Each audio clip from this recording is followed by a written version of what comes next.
हिलाई चंद्रशेखर आजाद और जनता की मुहिम। अरावली पर भारत सरकार ने पीछे खींचे कदम। इंडियन न्यूज की खबर पर लगी मुहर। हिलाई चंद्रशेखर आजाद ने लिखा था लेटर। कहते हैं कि लोकतंत्र में जब जनता नाराज होती है तो सरकारों को झुकना पड़ता है, अपने कदम पीछे खींचने ही पड़ते हैं। जब केंद्र की मोदी सरकार 3 कृषि कानून लेकर आई थी तब भी ऐसा ही हुआ था और अब अरावली पर भी वैसा ही हुआ है। 3 दिन से लगातार चंद्रशेखर आजाद इस मुद्दे पर मुखर थे और 24 दिसंबर को चीफ जस्टिस ऑफ इंडिया को इस पर पुनर्विचार के लिए लेटर भी लिखा था। सिर्फ चंद्रशेखर आजाद ही नहीं, करोड़ों लोग इस फैसले के खिलाफ थे।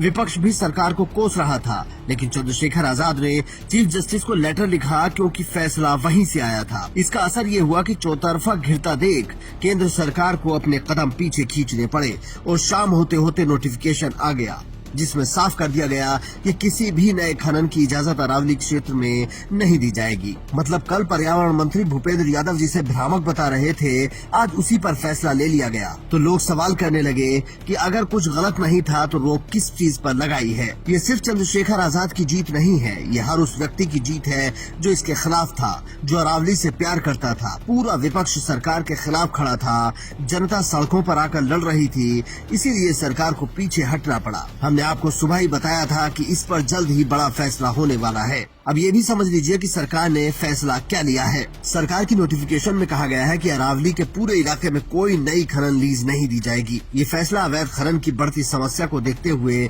लिया गया है।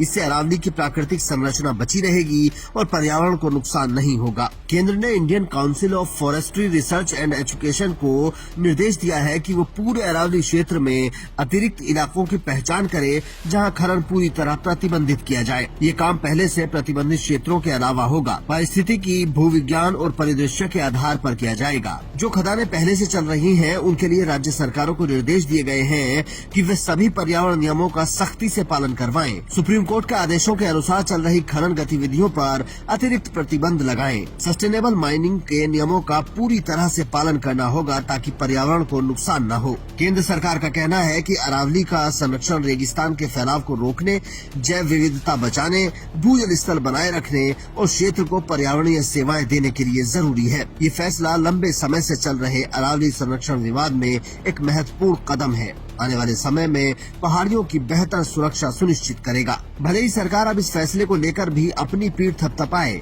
लेकिन लोग सोशल मीडिया पर कह रहे हैं कि जनता के आगे कभी सरकारों की नहीं चलती। चंद्रशेखर आजाद ने भी 2 दिन पहले यही कहा था। प्राइवेट सिस्टम पे किसी का जोर नहीं है। आज अरावली का मुद्दा चल रहा है।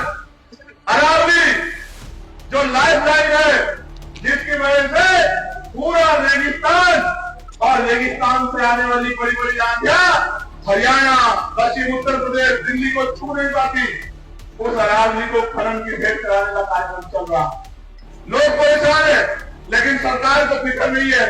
आज मनरेगा के जरिए जो आपको शक्ति मिलती गांव में 100 दिन रोजगार को छीनने का काम सरकार ने किया है। दरअसल पहले सुप्रीम कोर्ट ने इजाजत दी थी कि 100 मीटर से छोटी जितनी भी पहाड़ियां हैं उनमें खनन किया जा सकता है। इस फैसले के बाद जनता भड़क गई और अरावली को बचाने के लिए सड़कों पर उतर गई। जानकारों का मानना था कि ये पहाड़ पूरे उत्तर भारत को तूफानों से बचाते हैं, मानसून का संतुलन बनाते हैं। अगर ये खत्म हुए तो पर्यावरण पूरी तरह से बर्बाद हो जाएगा। हालांकि सरकार आखिर तक इस फैसले का बचाव करती रही क्योंकि सुप्रीम कोर्ट ने सरकार की मांग पर ही ये फैसला दिया था। लेकिन आखिर में चंद्रशेखर आजाद जैसे नेताओं का दबाव काम आया और जनता के आगे सरकार को झुकना पड़ा। अगर आपको ये फैसला अच्छा लगा तो स्टोरी को शेयर करें ताकि दूसरे लोगों तक भी जानकारी पहुंचे। Bureau report, Indian news.